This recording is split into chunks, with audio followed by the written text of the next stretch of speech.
There is this Bruce Lee's famous quote. It says, if you always put limits on everything you do, physical or anything else, it will spread into your work and it will spread into your life itself. There are no limits, there are only plateaus. He uses the word plateaus. So you must not stay there and must go beyond that. So this is about limitations. Having said that, I have a limitation. I have trouble in controlling the volume of my voice, which I am trying to perfect here. So this is a limitation which I publicly acknowledge, because the moment I accept my limitation, as Albert Einstein says, you go beyond the limitations. So now, the first speaker of the day is attempting his CC3. May I? CC7, my apologies. CC7. And may I request the evaluator to come forward and state the objectives of the speech.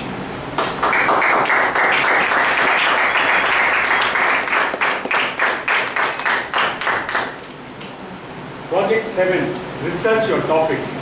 The objectives are collect information from your topic from numerous sources.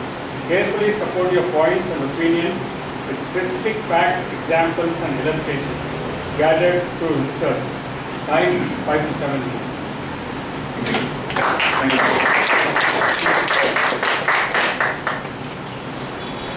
When I asked this Toastmaster, what is his views about limitations?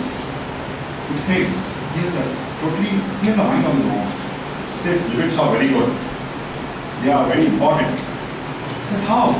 He says, look here, you give me limits on the number of minutes I can speak in the Toastmasters meeting. So you have a time limit, right? I said, yeah, you have a time limit.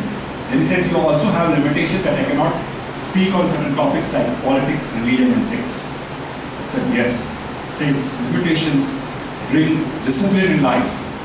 So this is a person who, through his disciplined approach, has a speech which has a title, The Truth.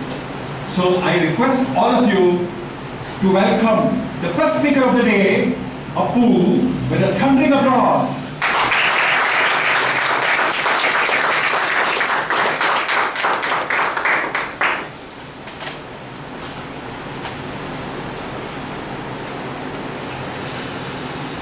My shoulder bag slung across my back, I stepped out of Japan Airlines JL704 and took my first deep breath of the air in Japan. As I was stepping out, the air hostesses bowed, smiled, and said thank you for using Japan Airlines. Went into the airport, signboards and posters in Japanese. There were Japanese people at the counters who welcomed me and asked me for help. Ladies and gentlemen, a little over a month ago, I visited Japan as a part of a youth exchange program called Kizuna Project. Kizuna in Japanese means bond. The objectives of the Kizuna Project is to provide accurate information to the world community, to strengthen the bonds between countries by sharing experiences, and develop local communities by helping each other out. The first objective is the one that I would like to address. I stayed in a town in the Fukushima district, about 130 kilometers from the nuclear power plant. A beautiful, beautiful town called Minami Aizu. Covered in snow, freezing cold, but the hearts of the people are warm. When I returned from Japan, you would be surprised by the number of people that asked me, "You're still alive? Are you okay? Do you feel weird? Do you have any powers from the mutation?" I said, "What mutation?" He said, "Weren't you affected by the radiation?" I said, "No." When I told them that I stayed this close to the reactor, the shock was even greater. It's funny to know how many people believe that the entire country is as dangerous They think that it is. Background radiation is the ionization radiation that you experience everywhere you go. For multiple reasons. The food you eat, the water you drink, all of this has a certain amount of radiation. To give you an example, the air that you breathe, on average, the annual amount of exposure that you have in the world is 1.26 millisieverts. In the US, it is 2.28 millisieverts. And in Japan, it is a mere 0.4 millisieverts. This shows you how much safer it is in Japan than all over the world, contrary to the beliefs of many people. This belief, this fear brought from this belief affects not only people around the world, but also the Japanese. Japanese people had a tough time buying the vegetables and the fruits that were grown in the Fukushima prefecture. The Fukushima prefecture is the one where the nuclear reactor was. They believe that because of this radiation, there will be serious effect on these fruits and vegetables, and they will be affected in the air. So, to counteract this and to stay the fears of the people, what the Japanese government did is that they scanned all the fruits and vegetables, the crates that came by, and every crate was given a sticker with a barcode. Anyone in Japan could pull out their phones, scan the barcode, and gather information about the tests that run on that particular crate. Very Japanese, I know. What this did is it helped allay the fears of a few people. To those of you who do not know what I'm speaking about, 2 years ago, on March 11, 2013, we had the earthquake, the tsunami, following which you had the incident of the Fukushima Daiichi nuclear reactor. The earthquakes and tsunami hit the reactor's cooling system and they failed. Radiation spread across Fukushima prefecture and the 30-kilometer radius around the reactor was converted into an evacuation zone, which later on was made a no-man's zone. You must be wondering, why am I telling you all of this? What point am I trying to get? The point is that because people believe that the radiation was all around, businesses suffered.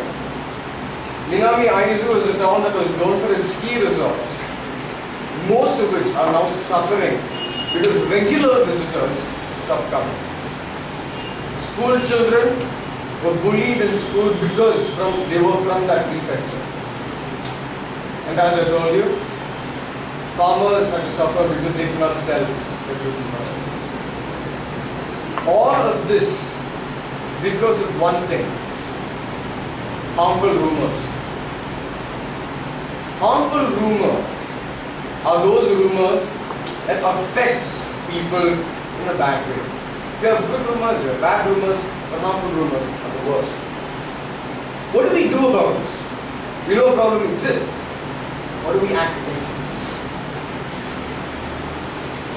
When you hear something, do not believe it at an instant. Confirm it.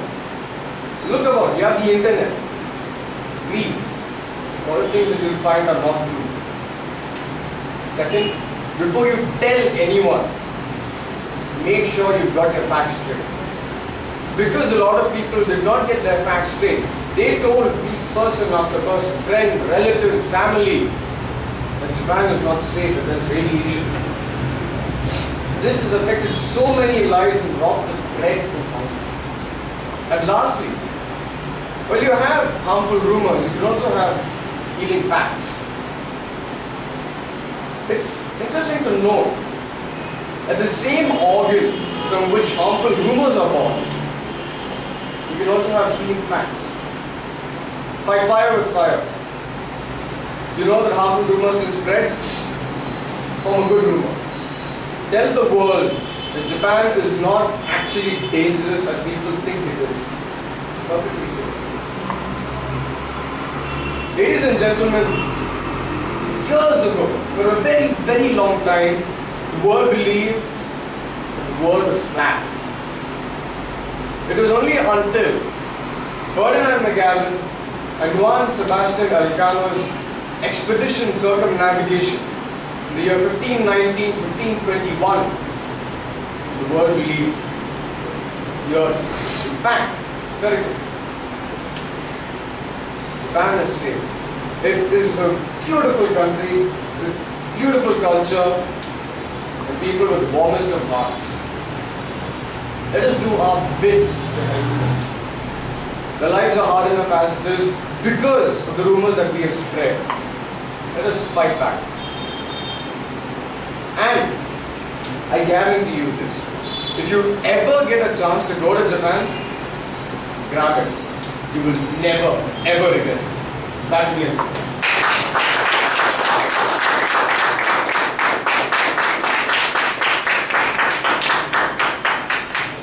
Oh, what a radiating speech on radiation it was, isn't it?